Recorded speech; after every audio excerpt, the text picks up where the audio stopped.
Hi, Marcus. What was your first computer? My first computer, let me think. It was a Sinclair ZX Spectrum 48K. With the rubber keys. Yes, it actually had rubber keys, and I actually used it as a rubber once, really. Oh, okay. This was the black machine with colorful keys, right?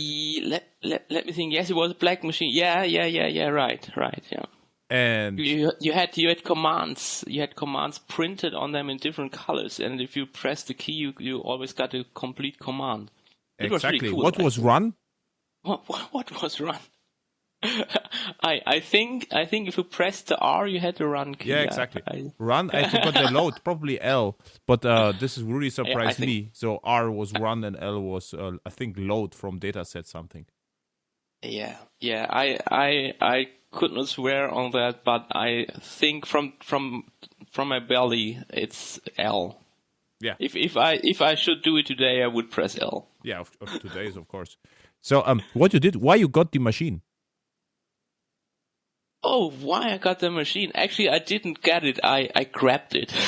Oh. my father got it. He was working in the production industry, and they got a computer in class, and he bought that machine for his office. And to learn it, he brought it to our home. And when he was sleeping, I went to the television set and tried what this thing is doing. So actually, it was his machine. Okay. And were you actually allowed to do so, or was it like secret mission? Yeah. I was allowed to do that because you couldn't break it, actually. Yeah. So it was safe. And when he learned that I was better in BASIC than he, then he left the machine at home. And that was really cool. So it became mine after a year. So you immediately started programming, or what was the history with that? Yeah, actually, I was so fascinated from that rubber key system of programming that I really wanted to find out everything that this machine could do. And I actually wrote small computer games in BASIC. Yeah, but what interests me, I mean, you got the machine, you saw the keys. Yeah. But how you got the idea or that you actually can program it, or how you actually knew that there's something like programming even exists? If you switch on a ZX Spectrum, it's directly in the programming mode. Yeah, but it's just like cursor. It's like it says, I forgot what it says. In the top is like Sinclair 9082, whatever, and then you had blinking cursor, nothing else, right? Yeah, I could not remember really, but I think my father told me that that these words is for programming. But this is just guessing. And you started immediately programming, or you loaded game first, or what was the story? No, I didn't have any software. I just had a machine. I had no manual either. I just typed the keys and looked what happened, and you couldn't give the wrong syntax. This is different from programming today. The input system was made in a way that you can only give perfectly well basic syntax. So it was rather easy to learn just by pressing that rubber keys. Mm-hmm. I had the next Spectrum. It was not rubber keys rather than the serious one, 128. But this I think R and L still worked, but I had to write the commands with usual keys. But I see. So the question is, but if you wrote something like let this, I think this is basic syntax, let a or dim, I forgot dim or let something like this. So you could declare variables, but you had to write. They had both. Yeah, you had to write let or dim, right? Or were the rubber key with the let and dim? You couldn't write text on it in the programming mode. If you press D, you got a complete word dim. And if you pressed, I don't know, it was L, I don't know, or Z. I think it was Z. Yeah. Exactly. You got the complete word. You couldn't even remove single characters from that words, so you couldn't do it wrong. Okay. You had one rubber key per basic command, and it even switched the mode. So when you wrote let, for example, switch the mode to I want text. Then you could write text for the variable name. And then you had to press a different key. It was a colored key. I think it was green or red, to go back into that syntax mode. So when you press the next key, you got a complete word. Okay. So this was like a DSL, right? Almost. Yeah. Yeah, it was like a DSL, right? I forgot about that. So I think my Spectrum behaves a little bit differently because I remember there were prepared commands, but I had to write a little bit and I did a lot of wrong. But if you wrote something, let's say for loop, so you immediately got what for loop does, or what was the story? You remember that? Actually, I think you only got a word for. Yeah. And then you had to write text. Because if you program, you need a concept for loop first, and then if else or something like this. And if you have no manual, nothing, it is really pretty hard to find out how it works, right? Yeah. There was a day when I got a manual. Okay. But it was some weeks later. Yeah. And before the manual, you managed to do something workable? So did it actually run, or we just played with the sequences? I could write sequences, and really I can remember when I learned what a loop is. And it was fascinating that you can spare lots of code by a single command, like for I is 5 to 10, for example. I was proud of myself learning go sub. There was a go to, right? And go sub, it went somewhere and came back. I cannot remember that. Go sub was like the first design pattern. I was the king, knowing about go sub. Really? Yeah. So. Very cool. And then you started to writing games, right? Yeah, right. So what was your first program you wrote after getting the manual? I cannot remember the really first program I wrote, but the next nice one. Yeah, the nice one. That's funny. I was like 10 or 12 years old, so don't expect something really good. What I wrote was that you can control your hands on the screen. You can go left and right, and on the top of the screen there were chicken, and the chicken they let go eggs, and you had to catch the eggs. And if you missed the egg, then you get clutter on the screen. So I can remember that. Yes, but it's actually pretty cool. So actually, a nice idea. Yeah. Yeah, and I didn't know how to do real good graphics, so I patched the font. You could do colored font on the machine. Exactly. So and I patched the characters. So one character is the normal egg, one character is the cluttered egg. Okay, nice. So and how much time did you spend with fiddling with the computer? An hour a day, or? Well, I think I had to school. I sleep 8 hours, I go to school 8 hours, so I think the rest 8 hours was programming. Wow. Every day. Yeah.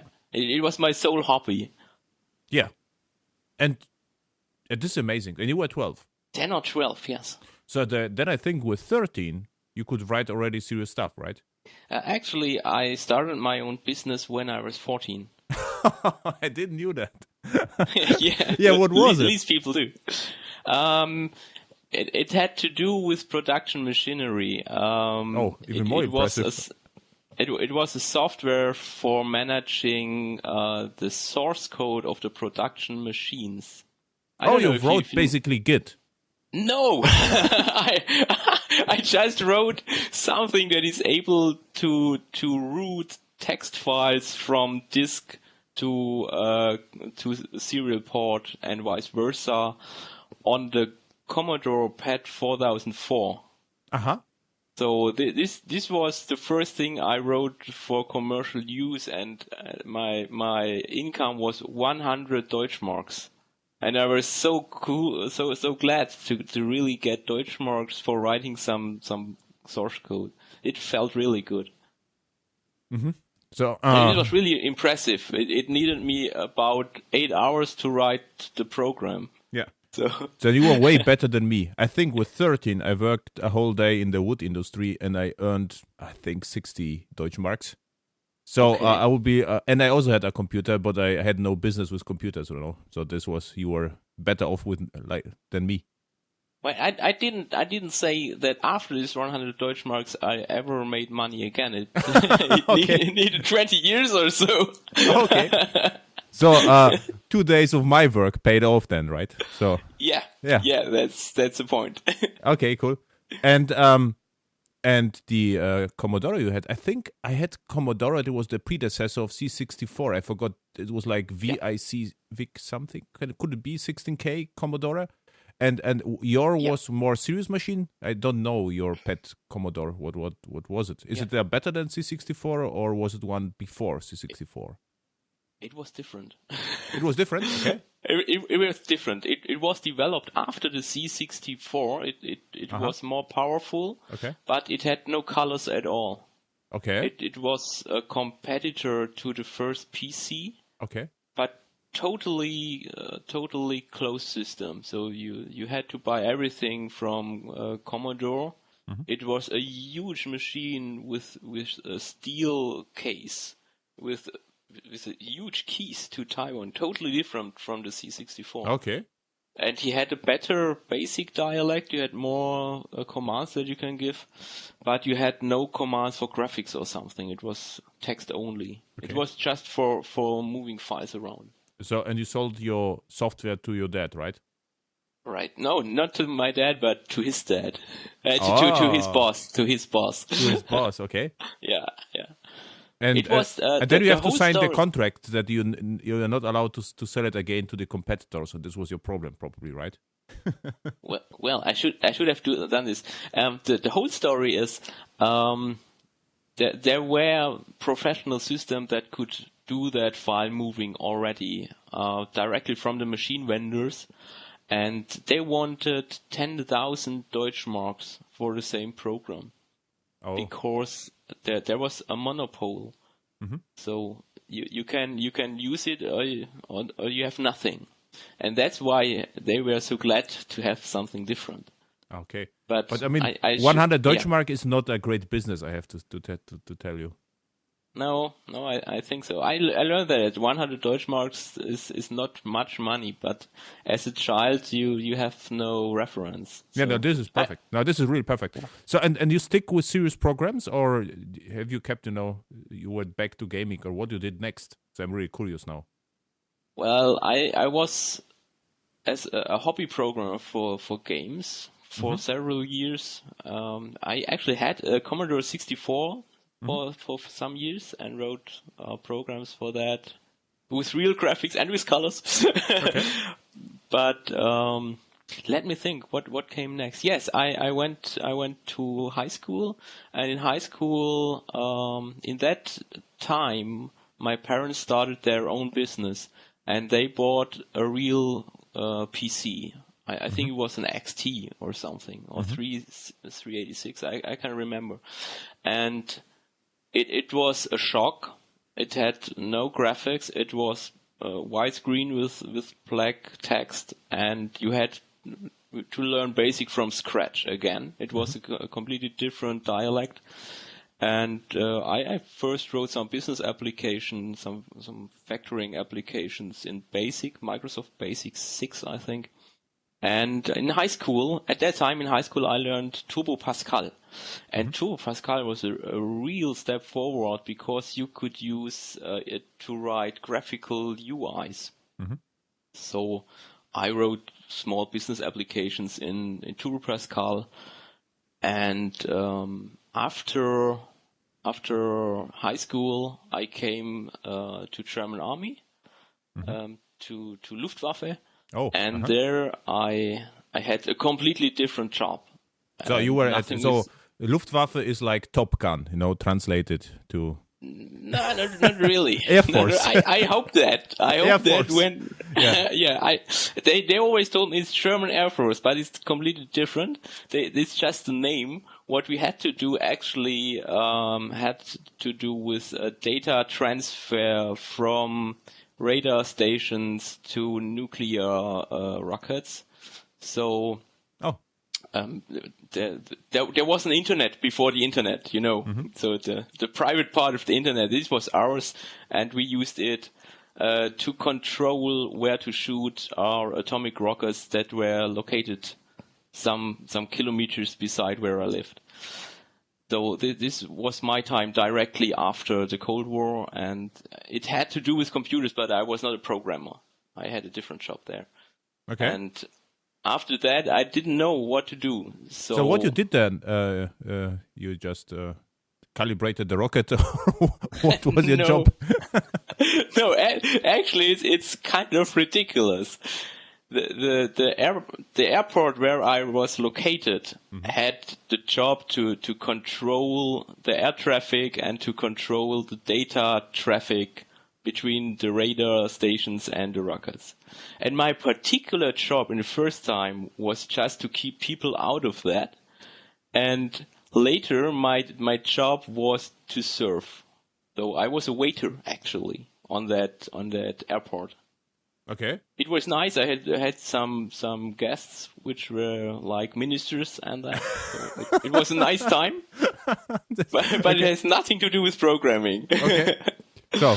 And after that, I didn't know what to do. And actually, I was near to starting to learn how to repair cars and all that. So you enjoyed the army time?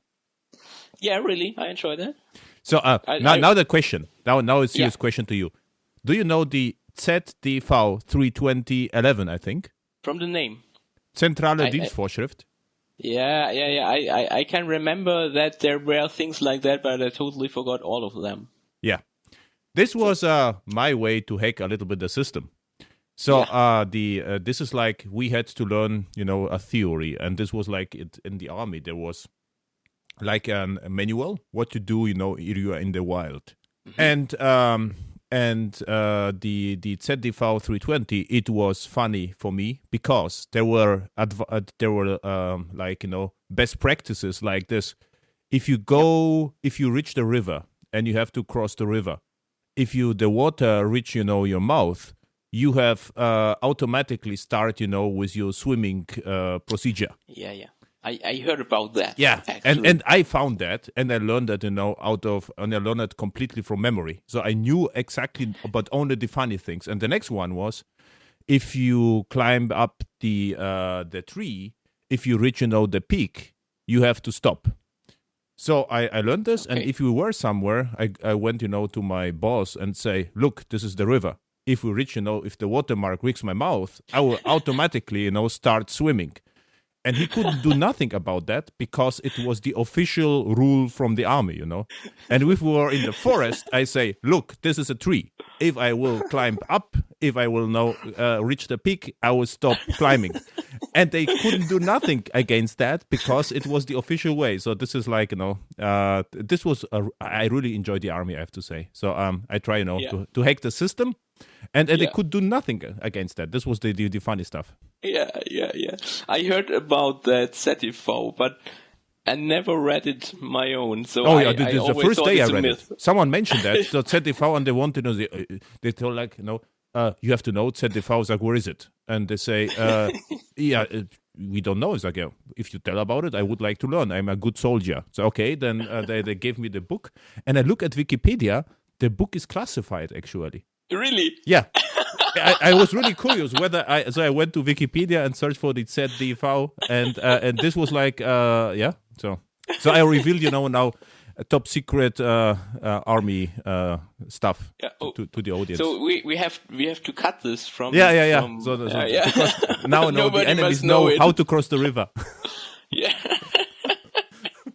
Actually, the difference between you and me was I was at the Air Force, and at the Air Force, we do not cross rivers. Yeah. If we have to cross a river, then we call the normal army is called the Heer, yeah? Mm-hmm. And they will send us a ship. So we can, this was my thing, right? Yeah. So that's why we cannot swim at the Air Force. We don't need it. Yeah, but you had something like this, no? You have to start the engine before the airplane takes off or something like this, right? Yeah. Actually, I had rules like that for making coffee. No, no kidding. You remember one rule? No, I don't know the exact wording, but in Bundeswehr you have rules for everything. Yeah. So we actually had rules how to make coffee, how to clean the tables, where to store the cleaning stuff. So everything had a rule. So I only knew the funny rules from the woods, but I would learn these rules as well. So I would be complete rule engine, at the Bundeswehr. Someone, I would just speak, DSL. If someone would approach me, it's like, you rule 21, we cross now, something, and this was really fun. This is how rule engine started. I think this was the Bundeswehr, Yeah.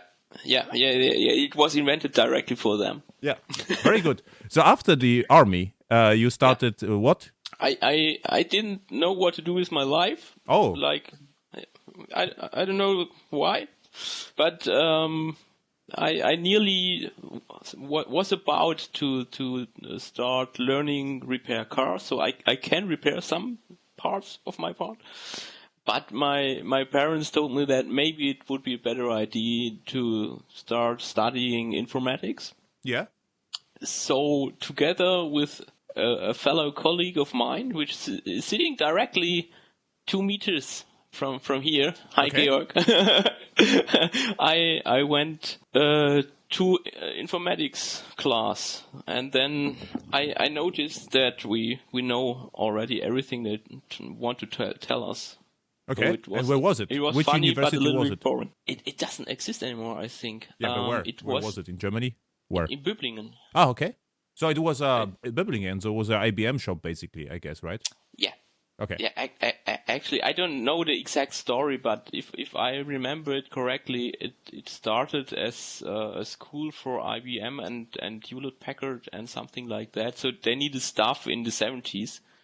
And they had that school, but it was not called university. It had some different name, academy or something like that. Yeah. And you enjoyed this school? So were you successful or? Yeah, actually, I'm proud about the school because only very, very few people know the school at all, and the title they give you, it's called staatlich geprüft. Wow. Which means I'm allowed to run my own business in computer programming. Staatlich geprüft means this is certified by the government. Yes, I think in the US there is no title like that. Yeah, but what's the entire title?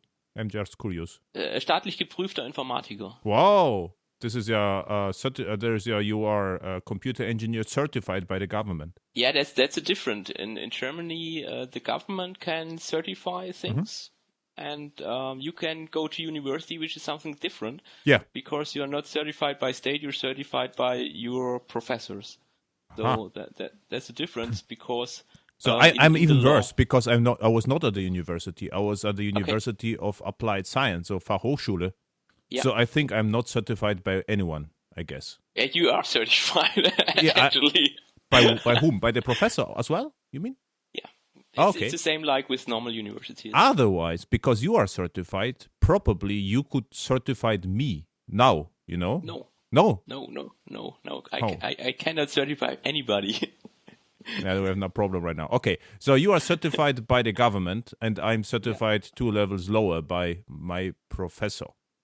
If you say it's true, but I wouldn't say it's lower actually, because if you would repeat it today, then my title would be an associate degree, and your title would be a bachelor or master.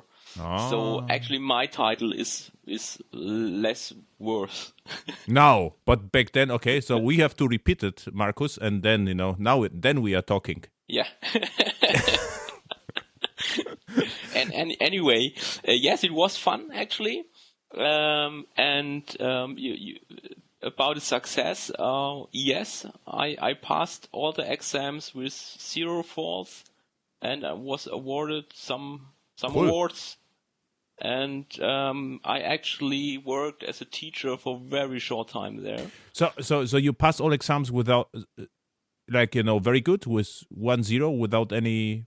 Yeah. So that's interesting me right now. Not just all exams, but the final exam and all prior exams. So how much you had to learn? This is what interests me to achieve that. Nothing at all. That in my university, I also tried to do that, but this was not possible. There were some teachers which were absolutely crazy. So to give you an idea, there was one professor who wanted that this was a numerical mathematics, and the problem was we had to pass some algorithm to a library, and I remember the name of the library, NAG, numerical something. And he didn't told us that the library is written in Fortran, I think. And the problem was all the arrays were reversed. So, the first index was the last one and so forth. So you tried like crazy. I spent, hours and it never worked. And in the first exam, everyone failed. But one guy got a number 3, which is okay. And then I repeated that and I also got, a 3. But it was like a miracle that I actually achieved that. So, and there were other classes like, operating system where you had to learn a lot. You couldn't just, without nothing, it wouldn't be possible because you had to know something. It's not like, it was not logical. You had to know stuff. So I'm just interested, was it different in your school or? Well, actually, I didn't learn for programming. Certainly there were classes like psychology and exactly. running a business. Certainly I had to learn for that. You learned, but you had to learn more than nothing, right? Yes. I didn't have to learn for the programming class. Yeah, this is true. So this was also true in my case. So I just because I just programmed before, so this was not a problem at all. Yeah.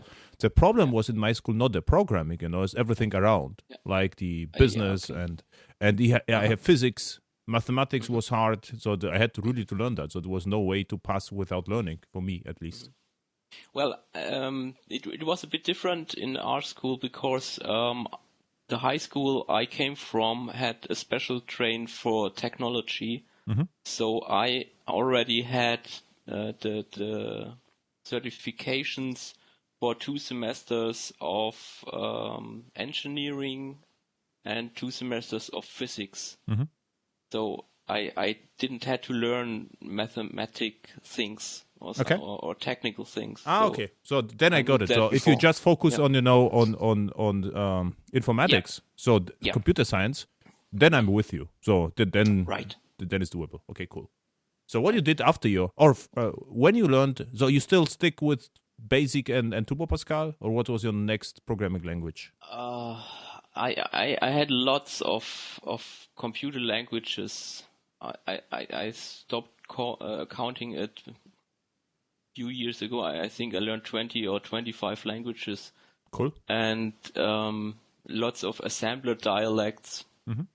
COBOL, SQL, all that. And when the university was over, I started working near Flughafen Stuttgart. There's a small town called Echterdingen, where I was a consultant to external companies like Umos or like Daimler-Benz or something. But this wasn't fun. I had no fun consulting people. I wanted to hack code. So I asked my dear friend Georg sitting here in my office if I can come in the company where he was working. So I went there as a programmer in 1997. And since then I'm here. Oh. And yeah. And when you learned Java? This was in the last semester of my study. I think this was in June 1997. And you enjoyed Java immediately, or you said it was a stupid language? Yeah. I thought it's the best thing I ever have seen. Okay.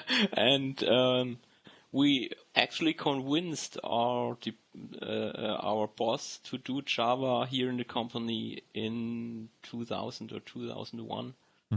And since then, I'm doing more or less solely Java. And about the same time, I started my career as a conference speaker and author and blogger. And well, I think you don't know me actually from my day job. It's no, I don't different. know you. I will tell you how I found you. But which programming language you knew before you learned Java? You already knew Python and the funky languages, or? I didn't know Python, but I knew a lot of basic dialects, machine language, assembly languages, C, C++, Pascal, Turbo Pascal, Delphi, Power Builder. I don't know if you've ever heard of Power Builder. Yeah, they were like 4GL, or how it's called, 3, 4, yeah. 5? Yeah. So there are lots of systems. And Power Builder is where you had the binding between UI and the database built in, right? Yes, very deeply, and it's really a bad hack. And now Georg went just out of the door. Now I can tell it. He's actually doing Power Builder. Oh, yeah. This is his day job, and he hates it. Okay, I think I wanted to ask whether he shames about that, but yeah, he really shames about that. But what we should do, just for fun, the Georg should do with us. We should submit a talk, to a conference, like the new way of building UI or AI-driven whatever, and he should just, show Power Builder. I bet, many people will say, this is the great possible thing, and we could start, a new wave of something. Well, I think he would love to do that. Yeah, this would be a nice thing, and I think if we submit it to JAX and we talk, with the organizers, they could actually allow us to do this just as an experiment. And you know Sebastian better than me. I don't know if he likes that. I can ask him at the JAX. So yeah. But this would be nice because there is lots of stuff which already was very popular 10 years ago. So we could do an experiment. What actually the audience will say about that, so that you can draw very quickly, the UI and bind it to database. We will tell the audience that it's new. Yeah, this is the totally new thing. yeah, exactly. Yeah. No, cool. I don't think he will do that. Okay, Power Builder, and then you enjoyed Java. And you remember your first application you wrote with Java? So your first more serious application or something you remember? The first serious application I wrote was in 2001. And it was the application server part of complaint management software we are still selling today, actually. Okay. And this was the time when I learned about EJB 1.0. Huh. So that's you how remember, I came in. You remember how you had to configure the EJB 1.0? You remember that? Yeah, with lots of funny XML files. No, this was no, the EJB 1.0. The 1.0? Yes. What wasn't the deployment descriptors 1.0? They were, but not in XML. Really? The 1.0, the deployment descriptors, you had to write DSL in Java, and they were serialized on disk. This was the very first spec. So we had like, I forgot the tool, like, and you had a tool, you launched the tool, and it just persisted the configuration, the deployment descriptors in a binary format, and they were reread. And then the XML craziness started, and there was a huge demand. Everyone wanted to have XML back then. And then EJB 1.0 something. So the next, I don't know whether 1.1 or 1.0 something, they introduced XML afterwards, and everyone was happy. And yeah, I see. I started directly with the XML stuff. So and there was one evil book from O'Reilly, and the name was Java and XML. I remembered exactly because I was a Java 1 back then, and I saw the book, and with the book, the XML craziness started, and they everything was XML.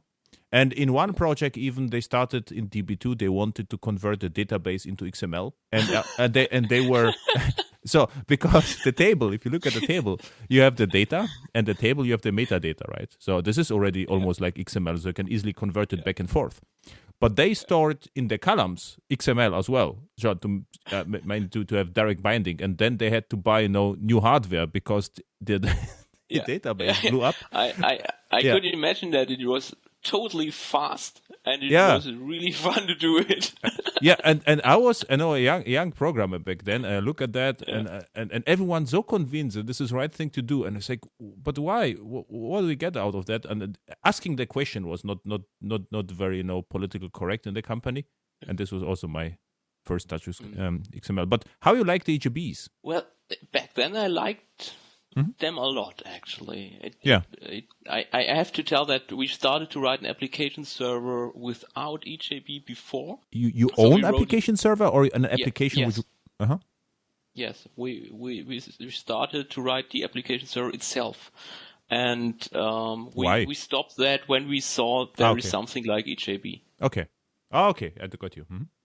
Yeah. And, so what I remember now, I was in a huge German company back then. And there were already application servers available, and I wanted to use them, and they told me, no, we have our own. So, okay.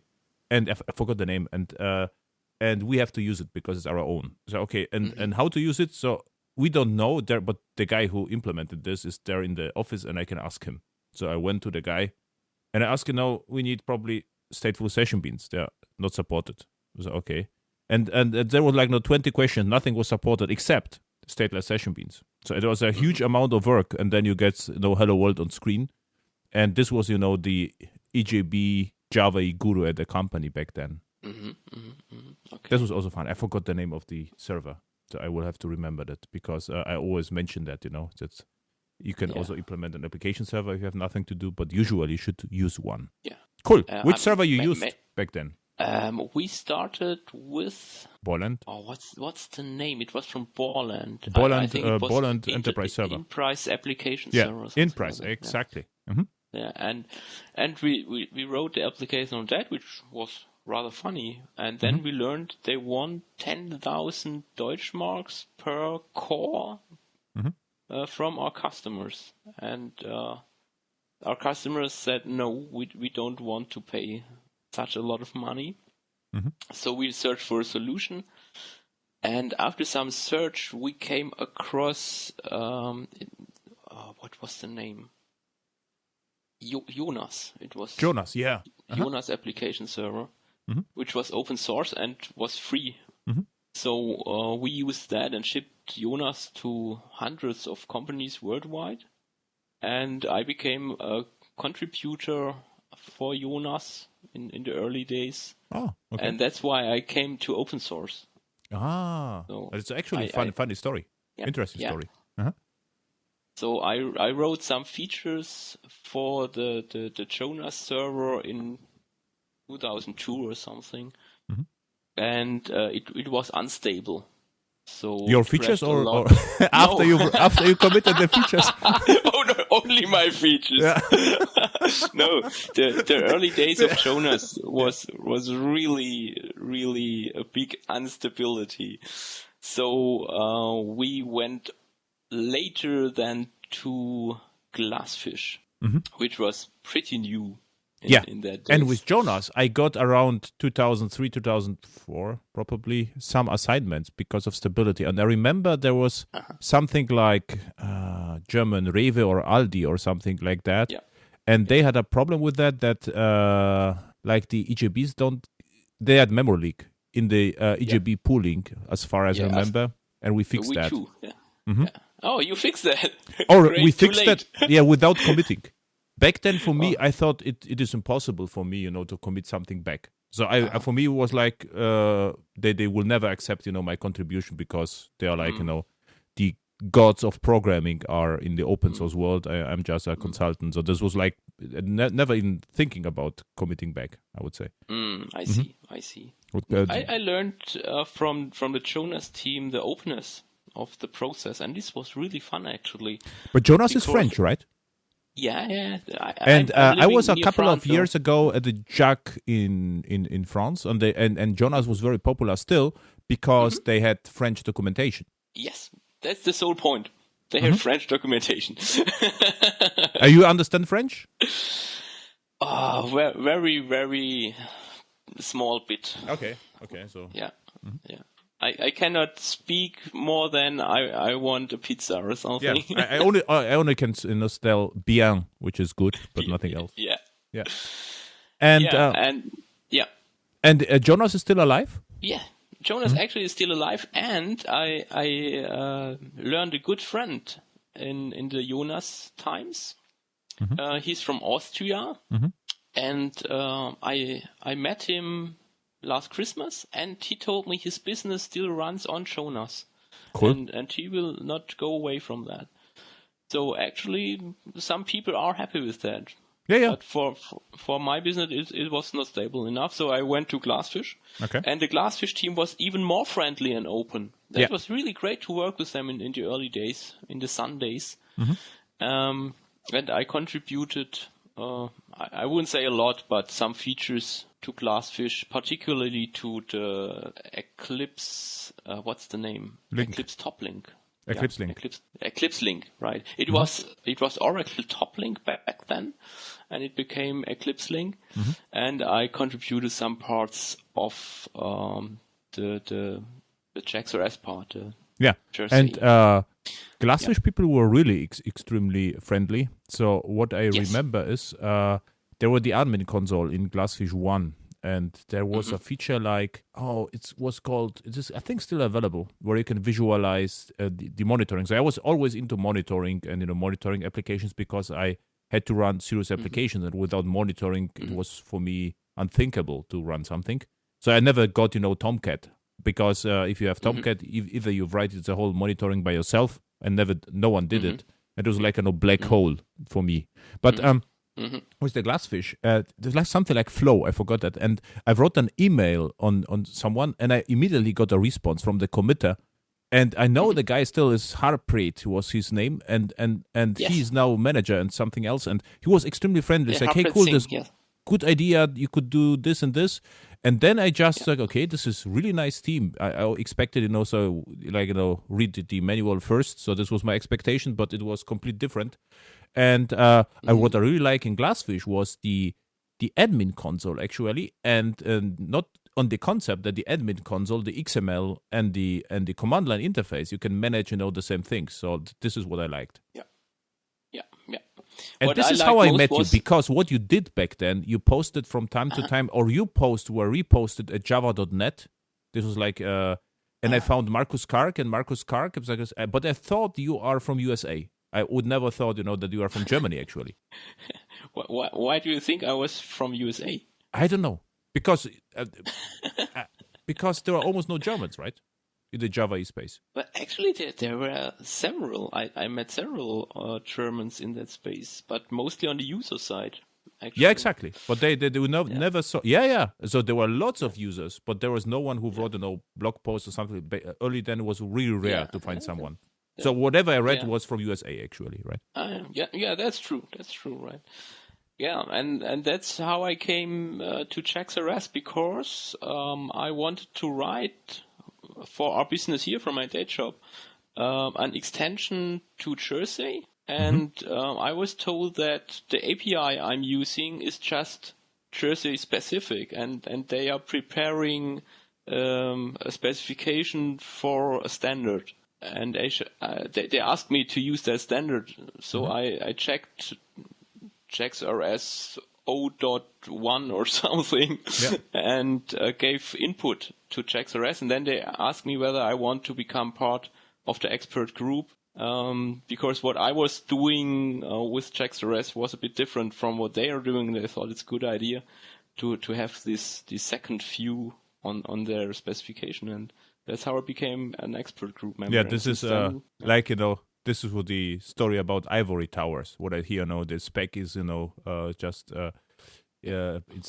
was created in the Ivory Tower of Sun Microsystems or Oracle, and this was like theoretic, but was not my experience at all. It always came from implementation. Actually, there are two views you have to share or to match when doing specifications. Either you are a vendor or you are a user. And when you're doing the specification, you need both. And Oracle only had the view of being a vendor.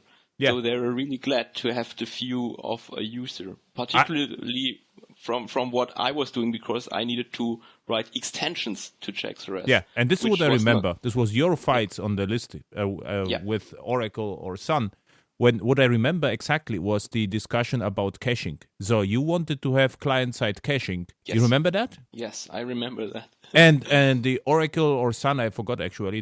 They were but you could write an extension, and you wanted to have it inside. So you were very particular about the client-side caching. This is what I remember. So for what you are using JAX-RS actually in your company? So why you need it? Why do we need it? Okay. I have to tell you a bit what the application is doing first. Yeah. So the application actually is used to collect quality data from production. So if you produce a car, you want to guarantee that it doesn't break down after 5 kilometers. You have to collect a lot of information from delivery of parts, production of parts, assembling of parts. And our software is helping you in collecting this and doing analysis, what you need to do to improve the quality without spending more money. So that is the core essence of it. So your robots and the machines are sending data to you, or? In part, there are robots, and in parts, this is people having special tools. The tools are sending the data into the PC, and the PC then sends it in a global database. Okay. And this all was written with EJB, so it was using IIOP. And the administrators on the production sites, they don't like IIOP. They had problems with their firewalls and all that. Exactly.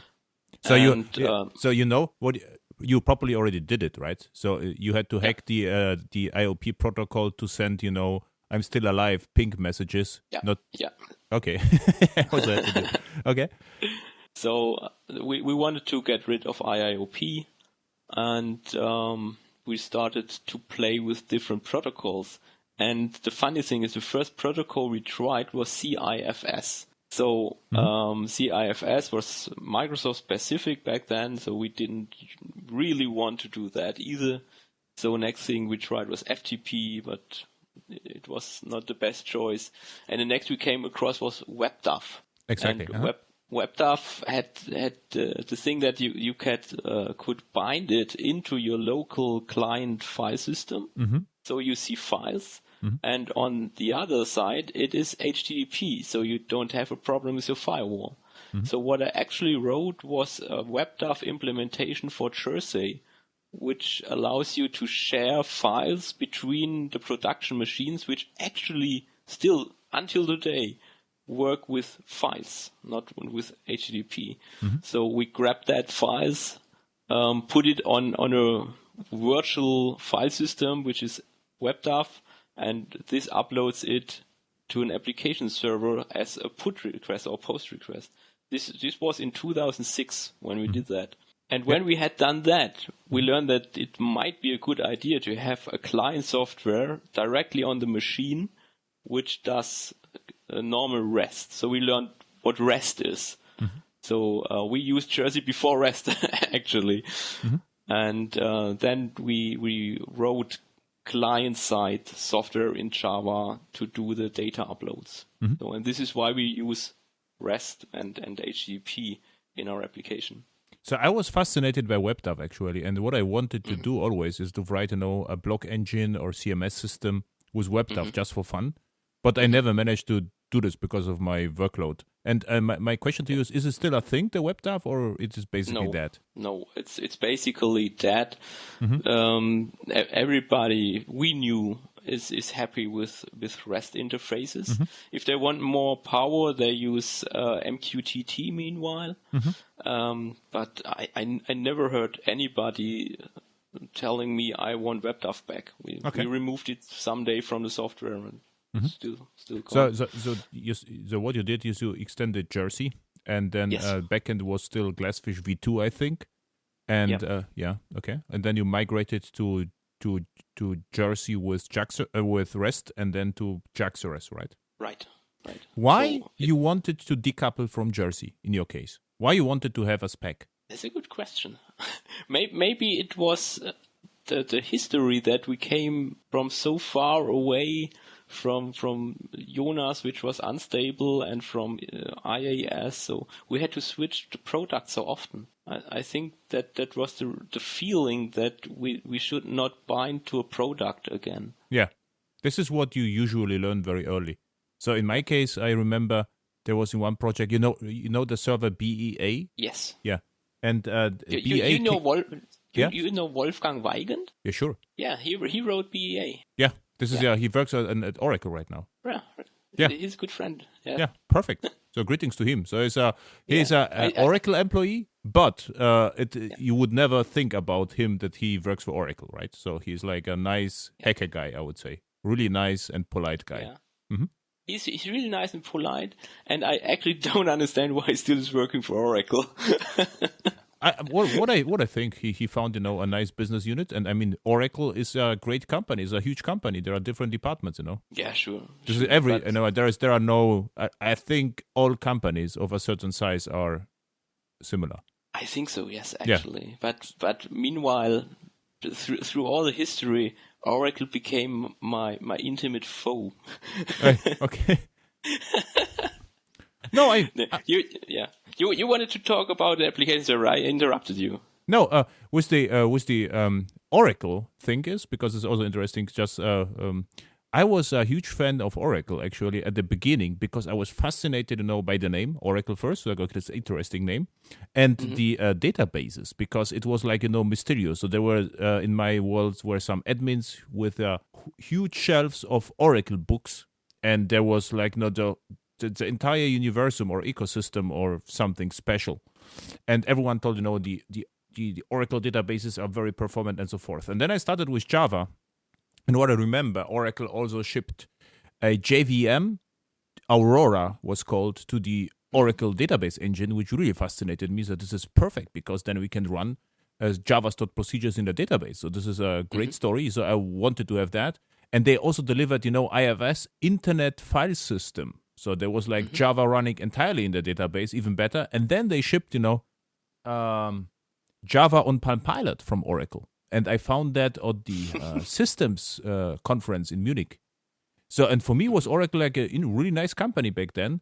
And so this was why, and now of course, it is also, it really depends on management, right? But at the beginning, Oracle was extreme pro Java, extremely. So so I like. So for me, Oracle, IBM, Sun were perfect and great companies, and IBM was no different. So they had lots of innovation in Java space, lots of utilities back then. You remember the DeveloperWorks and AlphaWorks. All the website was great stuff. And AlphaWorks was a great site. Yes. Yeah. So this was for me was also genius people publishing stuff like crazy, and I think that the Xerox and Xenon also came from this part. So application servers. So you wanted to say something about application servers, or I forgot actually. You wanted to say something about a BA server, but I don't know what. The BA server. One of my clients, they run. I remember file services, and this file services was the idea that you can write a file using BA to disk, and BA will manage this somehow. And the next release of BA dropped this feature because there were not enough customers using the feature, and we had lots to do to migrate from the proprietary stuff. And then you learn very quickly that if you are depending on the implementation, it is you might be forced to migrate your application, although there is no such requirement from the business, from the features. So and then it was probably 2002, and then I said, okay, then we just will use the APIs and never the SPIs. And this is also what Sun Microsystem preached back then. But I have to say, it was the best decision ever. So since then, all my clients, this is what I'm actually exclusively doing. No dependencies, just use APIs. And it worked. It works really, really good. So if you compare it right now, with the trouble in JavaScript or other frameworks, there was I'm in one project in 2005. A client hired me, and we did some architecture, and this was with the old WebSphere, but we already used EJB3, and they hired me again last year, and they said, thank you, because all the other departments, they migrated back and forth between various frameworks, and whatever they did, it basically died. And we focus on business logic, and of course, it's not that nice, but probably now we can, improve it a bit, and we talk about open liberty and removing the interfaces, and what they have right now is more or less POJOs with a view annotations, but the same code which is 10 years old, and they were very efficient and just focused on business logic. So this is why I was so curious why you are interested in APIs. Right, that's exactly the point. You just write code and keep it forever in quotation marks ever. You don't have to rewrite it again and again and again if you want to use new tools or use a competitive tool.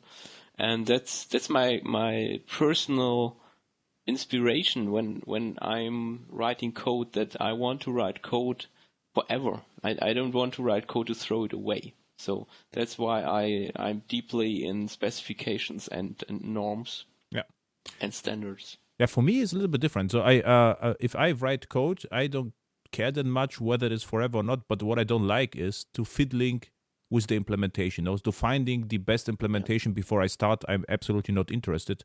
I would rather start with something, and if I'm not happy with it, switch to something else, to a different application server, let's say, right? So let's say we could start with Whitefly, and if we don't like the experience, we can go to Payara, and then, if we don't like Payara, we can go to Open Liberty, and this is the freedom, what I like, and I don't have to argue with clients, which application server to choose. I tell them, whatever you get, the best price. If you need support, or if you don't need support, just run whatever you like.